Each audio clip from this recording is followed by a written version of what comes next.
કેમ છો વિદ્યાર્થી મિત્રો? મજામાં ને? આજે આપણે ધોરણ 9માં આગળ વધવાના છીએ. તેમાં આપણે સ્વાધ્યાય 1.3માં પ્રશ્ન નંબર 6 છે એ જોવાનો છે, જે બોર્ડ ઉપર લખ્યો છે. તો ચાલો વધુ સમય ન લેતા આપણે શરૂ કરીએ.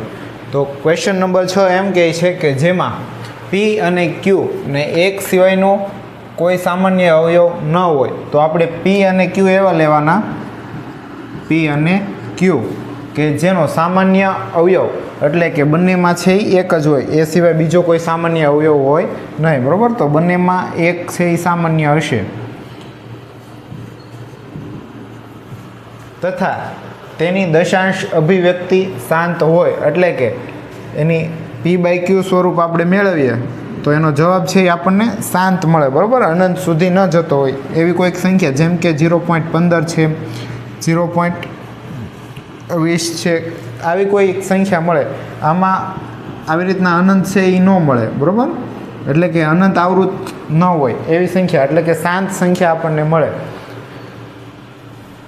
હોય તેવા P/Q સ્વરૂપના સમય સંખ્યાના કેટલાક ઉદાહરણ લ્યો. એટલે એવા આપણે ઉદાહરણ લેવા જ ના છે જેમાં P/Q છે એ શાંત હોય અને અહીંયા Q છે એ 0 લેવાનો નથી, બરાબર? Q છે એ 0 નથી લેવાનો.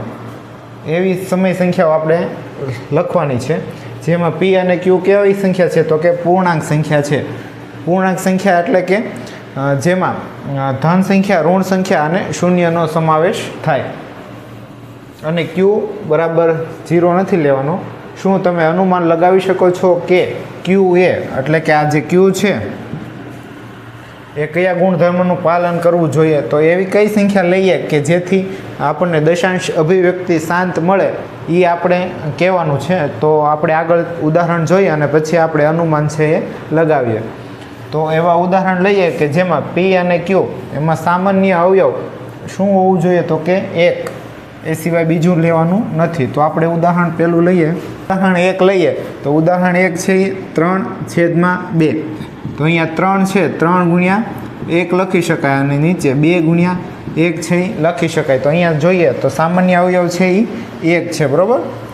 હવે સામાન્ય અવયવ 1 છે એવું આપણને કીધું કે 1 સિવાયનો કોઈ સામાન્ય અવયવ ન હોય, તો આપણે એવી ઉદાહરણ લીધું 3/2 કે જેનો સામાન્ય અવયવ 1 છે. હવે આપણે આગળ જોઈએ તો આની કિંમત છે એ 3/2 મળે. હવે ઉપર અને નીચે આપણે 5 વડે ગુણશું. શા માટે? તો કે નીચે છે એ 10 આવે, બરાબર? 3 ગુણ્યા 5 છેદમાં 2 ગુણ્યા 5. હવે આપણે આ 5 વડે શા માટે ગુણ્યું? કારણ કે આપણે દશાંશ અભિવ્યક્તિ લાવવાની છે અને એ કેવી આવવી જોઈએ? તો કે શાંત આવવી જોઈએ, એટલા માટે. તો 3 ગુણ્યા 5 એટલે 15, 3 પંચા 15 છેદમાં 2 ગુણ્યા 5 એટલે 10. તો હવે આને લખવું હોય, 10 વડે ભાંગવાનું છે, તો આપણને કેવી સંખ્યા મળે? તો નાની સંખ્યા મળે. અને અહીંયા 0, 1 છે, એટલા માટે આપણે પોઈન્ટ છે એ ડાબી બાજુ ખસેડીએ તો 1.5 જવાબ મળે. તો આ P/Q એનો જવાબ છે એ 1.5 મળ્યો. આ સંખ્યા છે જે જવાબ મળ્યો છે એ કેવી અભિવ્યક્તિ છે? તો કે શાંત દશાંશ અભિવ્યક્તિ છે, બરાબર? તો અહીંયા આપણે એક ઉદાહરણ લીધું. હું અહીંયા સાઈડમાં લખું કે એક ઉદાહરણ છે એ 3/2 છે. ત્યાર પછી જોઈએ બીજું ઉદાહરણ.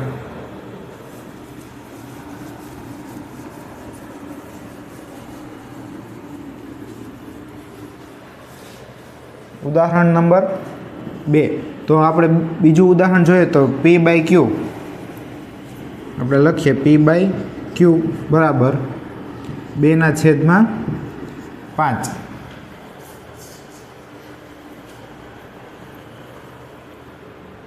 હવે અહીંયા જોઈએ તો આને કેવી રીતના લખાય? તો કે 2 ગુણ્યા 1 છેદમાં 5 ગુણ્યા 1. અહીંયા જોઈએ તો સામાન્ય અવયવ છે એ કેવો છે? તો કે 1 છે બંનેમાં, બરાબર?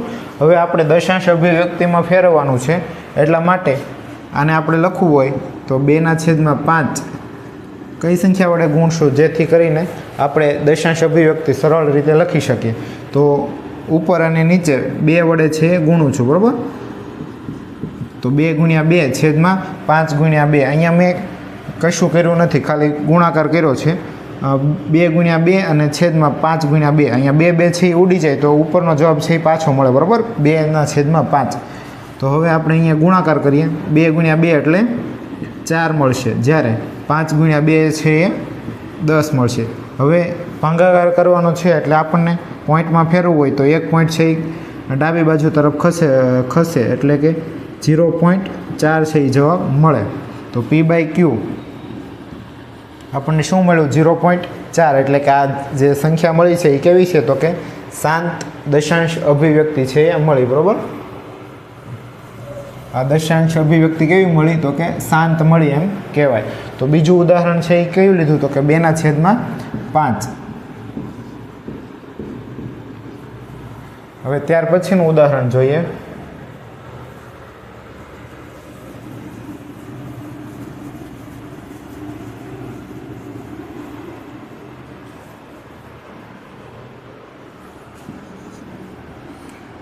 છના છેદમાં 5. હવે ત્રીજું ઉદાહરણ છે P/Q બરાબર 6/5. તો અહીંયા આપણે શું કરશું? તો કે ઉપર અને નીચે 2 વડે ગુણશું.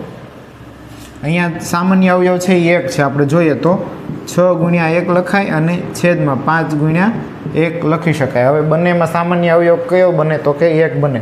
હવે 6/5 ઉપર અને નીચે આપણે શું કરશું? તો કે 2 વડે છે એ ગુણશું અને 2 વડે છે ભાગશું. તો 6 ગુણ્યા 2 કરીએ તો જવાબ શું મળે? 12 મળે. છેદમાં 5 ગુણ્યા 2 10 મળે.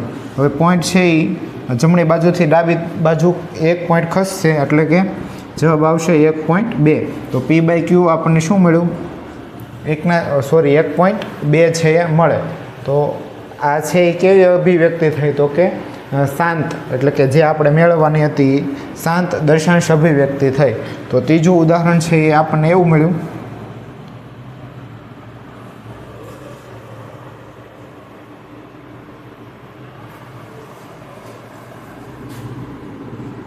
છના છેદમાં 5.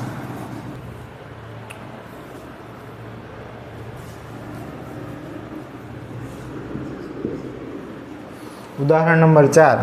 તો આપણે એક ઉદાહરણ લઈ ગઈએ 11/5. આનું જોઈએ તો સામાન્ય અવયવ કેટલો થશે? તો કે 1 થશે.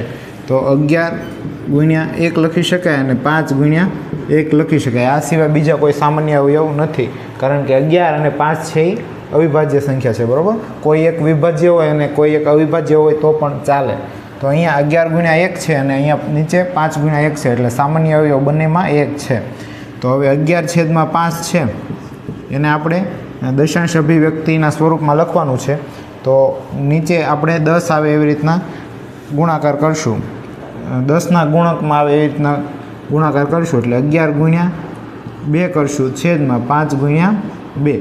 તો 11 ગુણ્યા 2 કરીએ તો જવાબ શું મળે? તો કે 22 મળશે અને છેદમાં 5 ગુણ્યા 2 એટલે 10 મળશે. હવે પોઈન્ટ 1 ખસેડીએ ડાબી બાજુ એટલે જવાબ મળશે 2.2. આ P/Q આપણને સ્વરૂપમાં મળ્યું. તો આ છે 2.2 છે કેવી સંખ્યા થઈ? તો કે શાંત, બરાબર. દશાંશ અભિવ્યક્તિ કેવી થાય? આની શાંત થાય. તો કયું ઉદાહરણ લીધું આપણે? 11/5. હવે અહીંયા આપણે 4 ઉદાહરણ જોયા. તો ચારેય ઉદાહરણમાં આપણે જોઈ શકીએ કે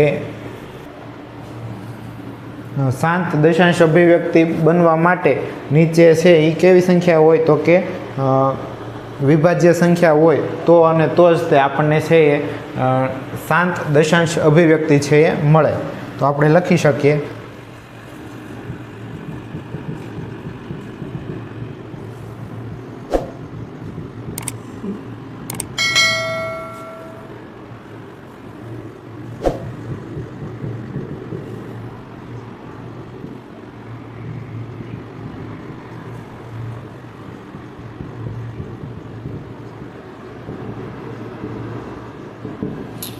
તો શાંત દશાંશ અભિવ્યક્તિ આપણે જોઈતી હોય તો Q છે એ વિભાજ્ય સંખ્યા હશે તો અને તો જ તે આપેલી સંખ્યા છે એ શાંત દશાંશ અભિવ્યક્તિ મળશે.